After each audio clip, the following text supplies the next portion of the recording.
Hello campers, this is the Suburban Camper. So, you have outfitted your SUV, organized all your gear, identified a great campsite, and figured out how to get there. Now it is time to load this pile into your SUV, so where do you start? Well, you start with a plan, and that is what I will cover in this video. The first step is determining whether your SUV can carry your pile of gear. One approach is to throw it all in to see if it fits. And if that works for you, great. But if you want to take a more practical approach, then you start by establishing your maximum cargo capacity. Now, I'm not talking about the actual cargo capacity, but rather how many of the containers you utilize to store your gear, and I will refer to that as your maximum storage bin capacity. When you utilize one type and size of storage bin, this is easy to determine. You just need to figure out the puzzle of the maximum number of bins that will fit in your cargo area, plus any external storage that can accommodate bins, such as a hitch cargo carrier. I recommend using 3 to 4 empty or light bins for this exercise. First, I will assess the depth and determine how many bins will fit down the middle lengthwise, which is 3, and how many bins will fit crosswise, which is 5. Now I will assess the width. My cargo area is wider where the middle passenger seats are located, so I will check that space first. Lengthwise, I can fit 3, and crosswise 4. And in the narrower area further back, it is 2 lengthwise and just 1 crosswise. I just can't squeeze another one in there. So, the combination that accommodates the most bins takes full advantage of the ability to place lengthwise bins 2 wide and 2 deep in the narrower space, and the wider area's ability to hold 4 crosswise bins. So 4 in the back and 4 up front means my total base layer is 8 bins. The next step is to figure out how high you can stack them over the entire cargo area, which will usually vary, but in my Suburban, I can stack them 3 high across the entire cargo area. So with my max base layer of 8, that means the total bin capacity of my cargo area is 24 bins, which is a lot. Add that to the 2 bins I can carry in my hitch cargo carrier, and my maximum bin capacity is a whopping 26 bins. The final step is to determine the maximum number of storage bins you need to haul all your gear.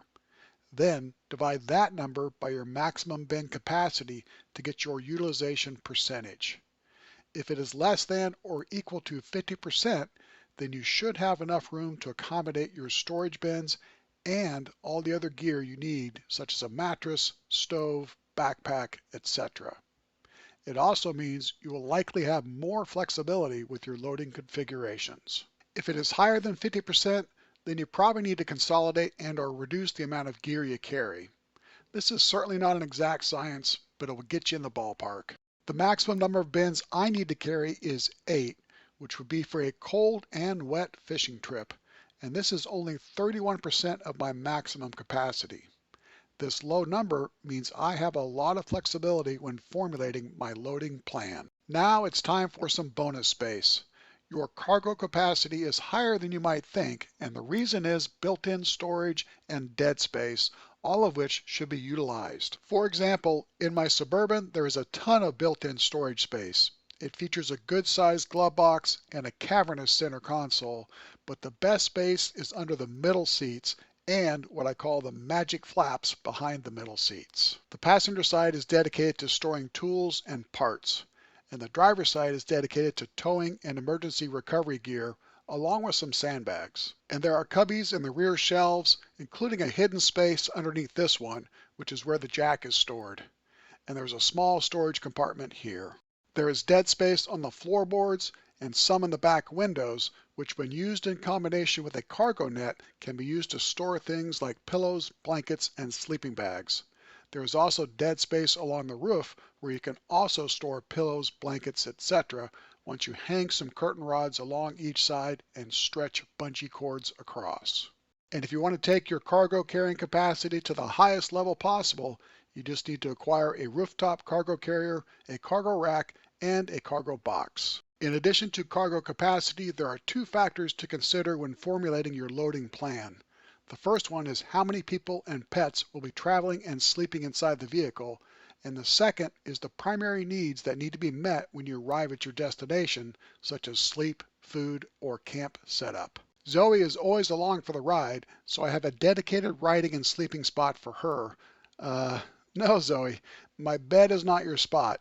It is the right rear passenger seat.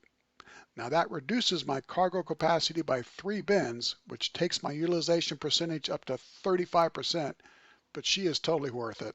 Most of the time I am solo camping and traveling to multiple locations, so my primary needs are to have my bed set up and ready to go upon arrival, and easy access to the things I need to make a quick meal. Those needs are the basis for my solo quick camp loading configuration, and here is the stack of gear I will be using to load that configuration. Let's get started with putting all of this in here. I am just camping on this trip, so I only need 5 bins. Since having the bed set up is a primary need, I will start by loading it and all my beloved pillows first. Next is the stove. I am taking advantage of the dead space created when you stack bins behind the seat.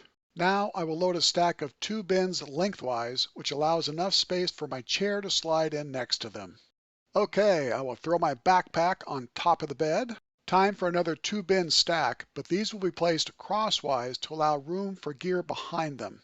It is a tight fit for the bottom bin, so I trimmed one side of the bottom section of my mattress to enable a bin to fit crosswise. Please note, if I needed to make a quick meal upon arrival, these 2 bins would be the food and kitchen bins. Now I will load my deep cycle battery bin. It always goes in this spot no matter the configuration, as it is quite heavy and I only want to load and unload it once. My Coleman cooler fits perfectly in the bin lid.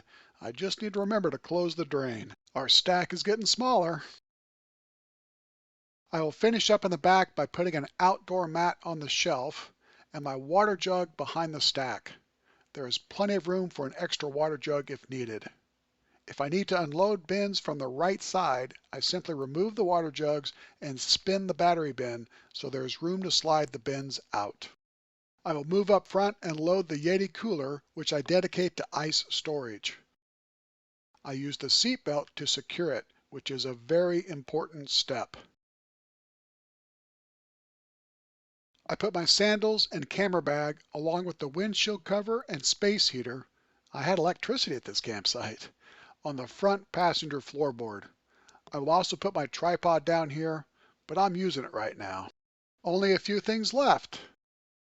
The cargo box and propane tank go up in the cargo rack. Another option for the propane tank is putting it in the hitch cargo carrier. That's it. Nothing left here, so we are all loaded up, but there is one more critical step, and that is to secure the load with a cargo net. I have the straps with clips always installed and ready to go, so all I must do is pull the net over the top, hook in all 4 corners, and then tighten them down. It is good to go. And Zoe is in her spot, so now we are ready to go. If I am solo camping and do not need to have my bed set up and ready to go, or be ready to make a meal when I arrive, then I have more than enough space and do not need to pay too much attention to the loading process, but I still utilize the solo quick camp configuration as the foundation. So, what does it look like when I am maxed out? Well, on this trip I was skiing and fishing. That's right, I was doing both on one trip. We can do that in the Pacific Northwest. I had 7 bins inside with my bed set up, and in the hitch cargo carrier I had 1 bin with a solar panel mounted on the lid and a gas can sitting on top, and the propane tank. The generator is along for the ride, secured on the floorboard behind the front passenger seat. There is also a table down the right side, and I moved the chair to the other side of the bins. While I am traveling, I put my ski gear duffel, boot bag, and backpack on top of the bed. When I arrive, I put the Coleman cooler in the driver's seat to free up an emergency exit via the hatch window. I leave it popped open, and put my backpack on the center console, the boot bag on top of the Yeti, and my ski duffel on top of a stack of bins. I brought my canopy on this trip and it requires 2 bins, so that is the main reason there are so many bins. I carry the canopy poles in my rooftop cargo carrier. When 2 people, a dog, and sometimes a cat sleep inside, it does present a bit more of a challenge. You can leave the bed set up and put gear on top of the mattresses, but that is hard on them, and the beds do not take that long to set up, so I recommend just focusing on a nice and tidy loading configuration when double camping. On this trip, we had 5 bins plus an extra bin for trash in the hitch cargo carrier with the solar panel mounted on the lid. The battery bin, Coleman cooler, and water jugs are in the same places. The Yeti cooler is now in the back behind the water jugs, and there is extra room on top, and I can easily access it from the back. There is still a stack of 2 lengthwise bins on the right side with the toilet on top. It snaps perfectly into the lid. Both mattresses are in front of the battery bin and cooler stack, and the planks I use for my hitch cargo carrier kitchen shelf are slid down the middle. The chair is still down the right side, but I have the stove below it rather than in the dead space behind the right rear seat. You can't see it, but there's another chair on top of the rolled outdoor mats on the right rear shelf. The toilet tent is the green circle slid down the right side. Moving around to the passenger side, Zoe's spot is all set up, and we are using the floorboard for her supplies along with shoes and some miscellaneous items. The memory foam roll serves as a headrest for one bed. Looking towards the back, there's another stack of 2 bins crosswise with the fan on the bin lid. You can see there is still room on top, which allows for a view out the back and clearance for the cargo net. The front seat is all clear for a passenger, and the area behind the driver's seat is dedicated to pillows and luggage. The key to executing a loading plan is remembering your configurations. I recommend taking pictures of each of your configurations so you can refer to them while loading. Funny thing is, as I was putting this video together, I forgot I've been putting the stove down the right side rather than behind the rear seat.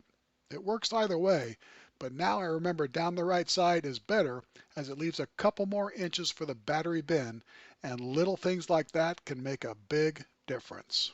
I hope you learned something from this video. Normally, this is where I ask you to subscribe, but I just crossed the 1,000 subscriber mark, so I just want to say thank you to everyone who has subscribed.